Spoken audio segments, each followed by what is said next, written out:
ഈശോമിശിഹായ്ക്ക് സ്തുതിയായിരിക്കട്ടെ. അഞ്ചപ്പത്തിലേക്ക് പ്രാർത്ഥനാപൂർവ്വ സ്വാഗതം. പ്രിയപ്പെട്ട സഹോദരങ്ങളെ, പരിശുദ്ധ അമ്മയുടെ തിരുനാൾ ദിനമാണ് ഡിസംബർ 8. ഇന്ന് നമുക്കെല്ലാവർക്കും നല്ല ഒരു തീരുമാനമെടുക്കാൻ സാധിക്കട്ടെ എന്ന് ഞാൻ പ്രാർത്ഥിക്കുകയാണ്. ഒരു ജൂബിലി വർഷത്തിലേക്ക് നമ്മൾ പ്രവേശിക്കാൻ പോവുകയാണ്.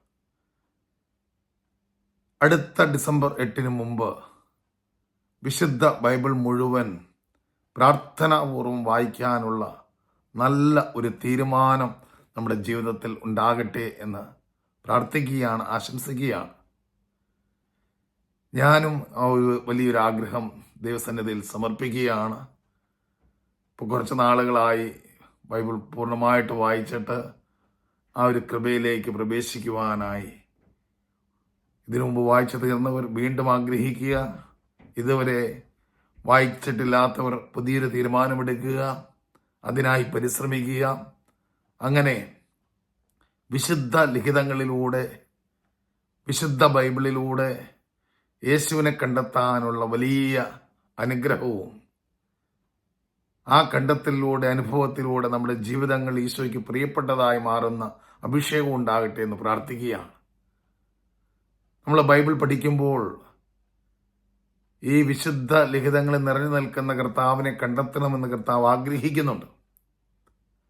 ലൂക്കാസ് സുവിശേഷം 24 അധ്യായം 27 തിരുവചനത്തിൽ എമ്മാവോസിലെ ശിഷ്യന്മാരെ ഈശോ ധൈര്യപ്പെടുത്തുന്നത് എങ്ങനെയാണ്?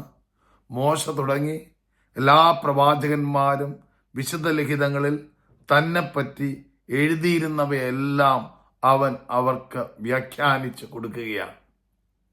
3 വർഷക്കാലത്തെ പരസ്യ ജീവിതത്തെക്കുറിച്ച് മാത്രമല്ല, ഉൽപ്പത്തി മുതൽ എല്ലാ പുസ്തകങ്ങളിലും നിറഞ്ഞു നിൽക്കുന്ന, പ്രവാചക ഗ്രന്ഥങ്ങളിൽ നിറഞ്ഞു നിൽക്കുന്ന തൻ്റെ അനന്യതയെക്കുറിച്ച്, തൻ്റെ ദൈവത്വത്തെക്കുറിച്ച്, താൻ രക്ഷകനായി ഈ ഭൂമിയിൽ കടന്നു വരേണ്ടതിൻ്റെ പ്രാധാന്യത്തെക്കുറിച്ച്, തൻ്റെ ജീവിതത്തിൽ സംഭവിക്കാനിരിക്കുന്ന കുരിശുമരണത്തെക്കുറിച്ച്, ഉത്ഥാനത്തെക്കുറിച്ച്, രണ്ടാം വരവിനെക്കുറിച്ചെല്ലാം അവർക്ക് വിശദമായി പറഞ്ഞുകൊടുത്ത് അവരെ ധൈര്യപ്പെടുത്തുന്ന ഈശോ.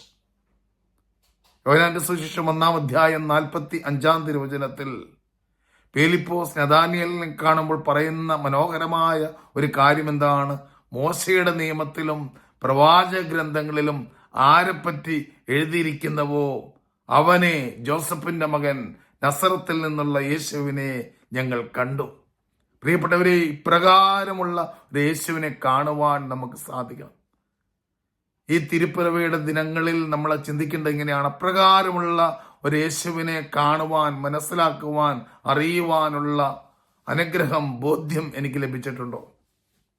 യോഹന്നാന്റെ സുവിശേഷം 5 അധ്യായം 39 തിരുവചനത്തിൽ ഈശോ തന്നെ പറയുന്നത് ഇങ്ങനെയാണ്: വിശുദ്ധ ലിഖിതങ്ങൾ നിങ്ങൾ പഠിക്കുന്നു, എന്തെന്നാൽ അവയിൽ നിത്യജീവനുണ്ടെന്ന് നിങ്ങൾ വിചാരിക്കുന്നു, അവ തന്നെയാണ് എന്നെക്കുറിച്ച് സാക്ഷ്യം നൽകുന്നത്. ഈശോ പറയുകയാണ്, ഈ വിശുദ്ധ ലിഖിതങ്ങൾ തന്നെയാണ് എന്നെക്കുറിച്ച് സാക്ഷ്യം നൽകുന്നത്. അപ്പോൾ കർത്താവിനെ കുറിച്ച് സാക്ഷ്യം നൽകുന്ന വിശുദ്ധ ലിഖിതങ്ങൾ വായിക്കുക, പഠിക്കുക, മനസ്സിലാക്കുക, ഹൃദയത്തിലേക്ക് ചേർത്ത് വയ്ക്കുക എന്നുള്ളത് നമ്മുടെ ഉത്തരവാദിത്തമാണ്. വീണ്ടും യോഹന്നാന്റെ സുവിശേഷം 5 അധ്യായം 46 തിരുവചനത്തിൽ ഈശോ പറയുകയാണ്, നിങ്ങൾ മോശയെ വിശ്വസിച്ചിരുന്നെങ്കിൽ എന്നെയും വിശ്വസിക്കുമായിരുന്നു, കാരണം അവൻ എന്നെക്കുറിച്ച് എഴുതിയിട്ടുണ്ട്. ഈശോ സ്പഷ്ടമായിട്ട് പറയുകയാണ്, പഞ്ചഗ്രന്ഥിയിൽ എന്നെക്കുറിച്ച് അവൻ എഴുതിയിട്ടുണ്ട്, ആദ്യം മുതലേ ഞാൻ ഉണ്ട്. വീണ്ടും അപ്പസ്തോല പ്രവർത്തനങ്ങൾ 28 അധ്യായം 23 തിരുവചനത്തിൽ പൗലോസ് അപ്പസ്തോലൻ ചെയ്യുന്ന മനോഹരമായ ഒരു കാര്യം,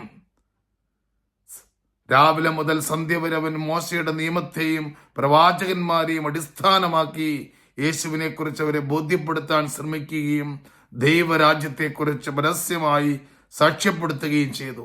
ഇപ്രകാരം യേശുവിനെ മറ്റുള്ളവർക്ക് മനസ്സിലാക്കി കൊടുക്കുവാൻ, മറ്റുള്ളവരെ പഠിപ്പിക്കാനുള്ള ഒരു കാലഘട്ടത്തിന്റെ മിഷണറി ദൗത്യവും നമ്മളിലുണ്ട് എന്ന് നമ്മൾ മറന്നു പോകരുത്. പ്രിയപ്പെട്ടവരെ, അഞ്ചപ്രസർവിക്കുന്ന ഓരോരുത്തരെയും ഓർത്ത് ഈശോയ്ക്ക് നന്ദി പറയുന്നു. നിങ്ങളിത് മറ്റുള്ളവരുമായി ബോധപൂർവം ഷെയർ ചെയ്യണം, മറ്റുള്ളവരെ പ്രോത്സാഹിപ്പിക്കണം. നമുക്കൊന്നിച്ച് ദൈവവചനം വായിക്കാം, പഠിക്കാം, അനുഭവിക്കാം. ഈശോ നമ്മളെ അനുഗ്രഹിക്കട്ടെ. ഹല്ലേലൂയ.